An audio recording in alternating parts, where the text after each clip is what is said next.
we'll start with this. Might as well jump right in to the topic of discussion.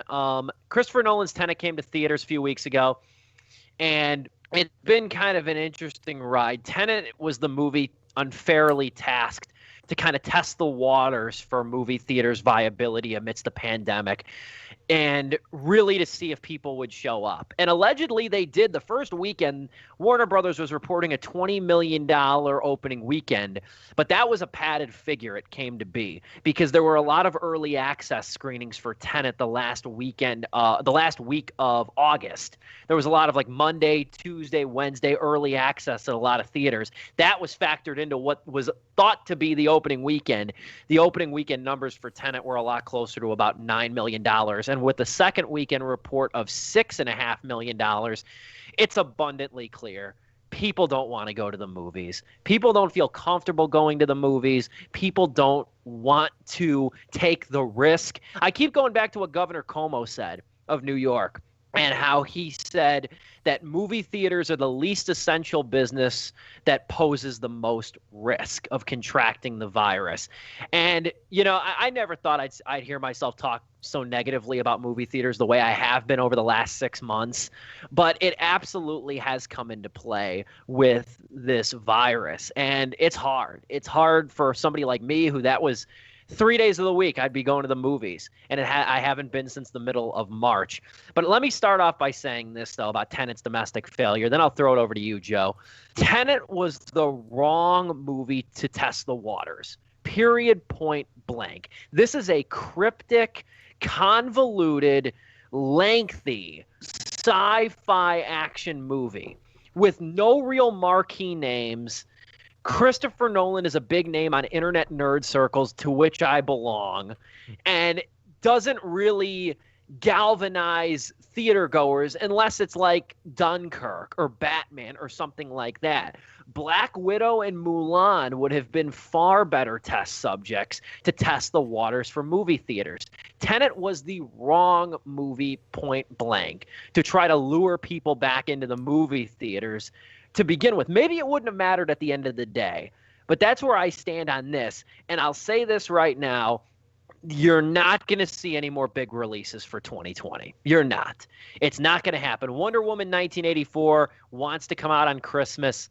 I don't think that's happening. Candyman already got pushed now till next year. Death of the Nile's probably next. I don't even think James Bond, the new James Bond movie's coming out on Thanksgiving. It's a mess. 2020's a wash. I think Dominic said that back in April. That's how we should treat this year. And now I think movie studios are going to start to realize that. Joe, your thoughts? I mean, I agree with everything you said. I don't think anything. I mean, I was saying this already from the start as well, that like, when it comes to like Tenet, if it doesn't do well, it's gonna push everything else back. I also knew, like, depending on Mulan's thing, that was gonna really depend. That was gonna either let Black Widow come onto Disney Plus, or they're just gonna push it back to next year, which apparently Disney's in discussion for about right now. But I completely agree with you, man. Tenet was the wrong movie to like try and do this with, because like even, you know, I'll even admit it right now. I went to go see Tenet in theaters.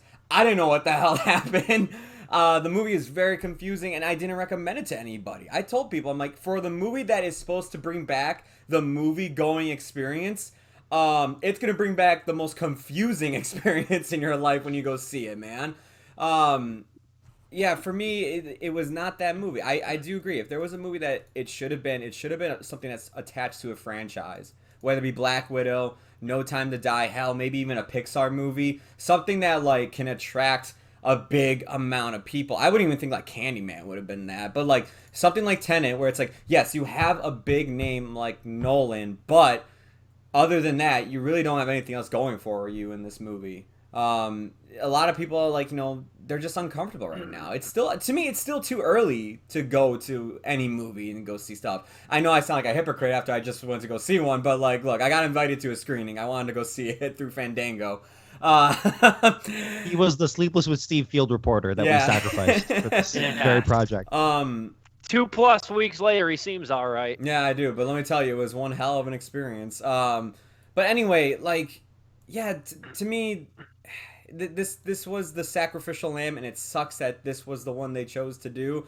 But at least now it's like, okay, look, yeah, theaters are just not ready yet, and the only thing they're gonna play in theaters is what Steve was saying earlier, just stuff from the '80s, '90s, and just big movies that were just in the early 2000s and even later on.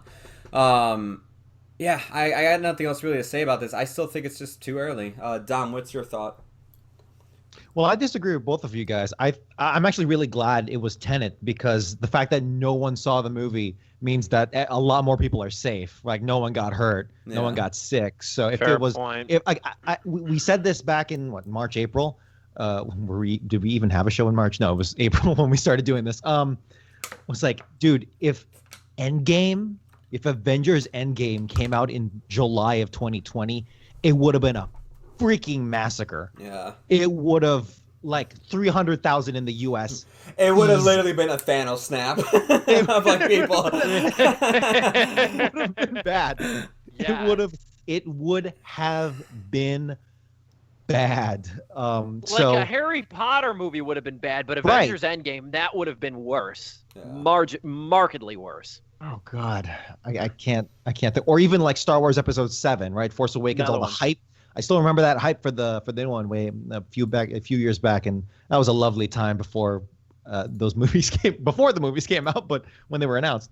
But yeah, dude, it's just I don't have much to add other than it's fascinating to think back that back in April when we were, and like just from how we knew as a society, like how we knew how a virus works, how history is repeating itself. And again, I come from a family of a lot of healthcare workers, so I've been, I'm kind of a little more just a little bit more in tune to things like this, and my morbid curiosity on things like nuclear fallout and pandemics. But like, it's just fascinating to look back on how the writing was on the wall, and how interconnected we are with all of us today in the year 2020. So it's just sad to see, and just really depressing that this is something that none of us wanted to be right on, but we were I think it's safe to say for all three of us, in the back of our minds, we were like, yep, this is playing out pretty much how we thought it would. I'm looking at the AP right now.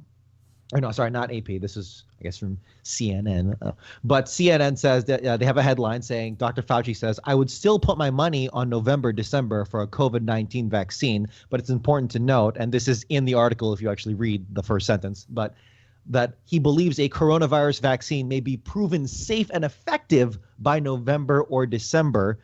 That still doesn't have to go into the manufacturing, the distribution, the fighting, both high up in business circles and literally people fighting on the ground for a vaccine. Like, seriously, wait until there is assuming this first vaccine is a slam dunk, which that's an if. But like, if like, honestly, I think now we're talking like straight up like coronavirus topics. I'm sorry, but this is kind of hand in hand with that. But like, a failed vaccine may do more harm than no vaccine at all, and we're kind of trending towards that. We'll see. I hope it works. Again, as with everything, I hope the coronavirus dies literally tomorrow and no one gets hurt anymore, but this is the reality we're in. So anyway, tying it back to movies and just how grim and bleak of a situation that we're in, this is just a huge, huge paradigm shift, not just in the way, obviously in the way we live, but also like specifically looking at movies. This is astounding culturally where we are right now. We are living in that extended period of time after 9/11 where, a good month or so, or the rest of that year, the rest of 2001, we're like, what the hell is going to happen?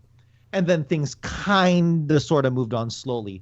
Dude, we're just in purgatory. We've been in purgatory for literal months now. We're going to be that way well into next year. Again, I hate to use such strong rhetoric. I tried to use facts here, and I try not to play things up. But dude, it's already been, I've lost count. How many months since March? I can't count. 6. Yeah, 6 months in March. It's been, do the math. 200,000 divided by, however many maths. It's been how many 9/11s of deaths since we've gotten there? So, dude, movie theaters, it's just where we're at, and it's sad to say. And you know what? Hey, I was half kidding, but also like, yeah, probably good that we didn't. That probably good that it was Tenet and not something like Mulan or something like Endgame or something like that could have actually brought people out